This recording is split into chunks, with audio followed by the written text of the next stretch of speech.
السلام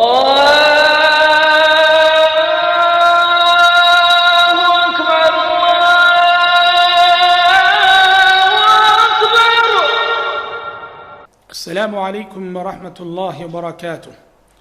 الحمد لله رب العالمين والصلاة والسلام على أشرف الأنبياء والمرسلين وعلى آله وأصحابه أجمعين وعلى من تبعهم بإحسان إلى يوم الدين. أما بعد، سبحانك لا علم لنا إلا ما علمتنا إنك أنت العليم الحكيم. ناظرین اکرام، اسٹوڈیو الاذان سے میں پروگرام کام کی بات لے کر آپ کی خدمت میں حاضر ہوں. ہمارے معاشرے میں جو مجبور ہیں وہ دو قسم کے ہیں. مجبوروں کا پہلا طبقہ وہ غریب، وہ نادار، وہ محتاج، وہ مسکین جو اپنی ضرورت کا اظہار کرتے ہیں، ہمارے سامنے اپنی تکلیفوں کو بیان کر دیتے ہیں، ہمارے سامنے ہاتھ پھیلا دیتے ہیں، ہم سے مانگتے ہیں، اور اللہ ان کی ضرورتیں اپنے بعض ہمدرد بندوں کے ذریعے سے پوری کر بھی دیتا ہے.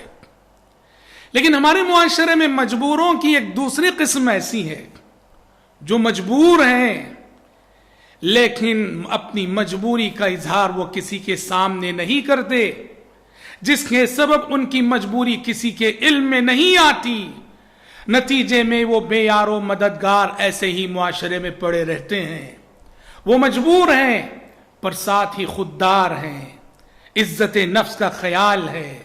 وہ کسی کے سامنے ہاتھ نہیں پھیلاتے، وہ کسی سے نہیں مانگتے، وہ کسی کے سامنے اپنی ضرورت کا اظہار نہیں کرتے، بلکہ ان کے جینے کا انداز یہ ہوتا ہے قرآن کے الفاظ میں یحسبهم الجاہل اغنیاء من التعفف. پاک دامنی کی وجہ سے نادان ان کے جینے کے انداز کو دیکھ کر یہ سمجھتا ہے کہ شاید یہ مالدار انسان ہے. نہیں، ان کی عزت نفس ہے، ان کی غیرت ہے جو انہیں اس انداز میں جینے پہ مجبور کر رہی ہے. وہ یوں جی رہے ہمارے درمیان کہ جیسے وہ مالدار ہو، ان کی ساری ضرورتیں پوری ہو رہی ہیں. نہیں، ان کی عزت نفس انہیں روکے ہوئے ہے، ورنہ تو وہ ہماری زکوٰۃ کے مستحق ہوتے ہیں، ہمارے صدقہ و خیرات کے مستحق ہوتے ہیں. محترم بھائیوں، یاد رکھو، ایسے مجبوروں کو جن کا تعلق اس دوسرے طبقے سے ہے، ڈھونڈ ڈھونڈ کر دینا یہ بہت ہی بڑی نیکی ہے اور بہت ہی زیادہ باعث اجر و ثواب کام ہے. غریب تو آپ کے گھر پہ آ جاتا ہے، لیکن یہ جو دوسری قسم کا مجبور ہے اس کے گھر پہ آپ کو جانا پڑے گا. غریب آ کر آپ سے پوچھ لیتا ہے، پر یہ دوسری قسم کا جو مجبور ہے وہ ہم سے پوچھتا نہیں، بلکہ ہمیں خود آگے بڑھ کر اس سے پوچھنا پڑے گا. غریب ہمارے دروازے پہ آ جاتا ہے، پر ہمیں اس دوسری قسم کے مجبور کے دروازے پہ ہمیں خود جانا پڑے گا. قرآن نے اللہ کے بندوں کے انفاق کا معیار بتاتے ہوئے کہا والذین فی اموالہم حق معلوم للسائل والمحروم، کہ اللہ کے بندے وہ ہیں جن کے مال میں ایک متعین حق ہوتا ہے، سائل کے لیے بھی، محروم کے لیے بھی. سائل کون؟ جو آپ کے دروازے پہ آ کے آپ سے مانگ لیتا ہے. اور محروم کون؟ جس کے دروازے پہ آپ کو جانا پڑتا ہے دینے کے لیے.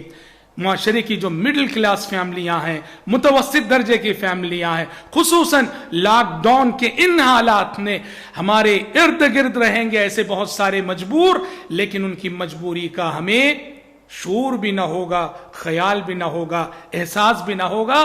اللہ کے لیے ایسے مجبوروں کو ڈھونڈیے، تلاش کیجئے، نیت صادقہ لے کر ڈھونڈیں گے ایسے مجبوروں تک اللہ آپ کو پہنچائے گا. اور یہ خرچ کا، انفاق فی سبیل اللہ کا بہت ہی اعلیٰ درجہ، بہت ہی اعلیٰ معیار ہے. دعا ہے رب العالمین سے اللہ تبارک و تعالی مجھ کہنے والے کو اور آپ سبھی سننے والوں کو معاشرے کے ایسے ضرورت مندوں اور ایسے محتاجوں اور مجبوروں تک پہنچنے کی توفیق عطا فرمائے. آمین. والسلام علیکم ورحمۃ اللہ وبرکاتہ.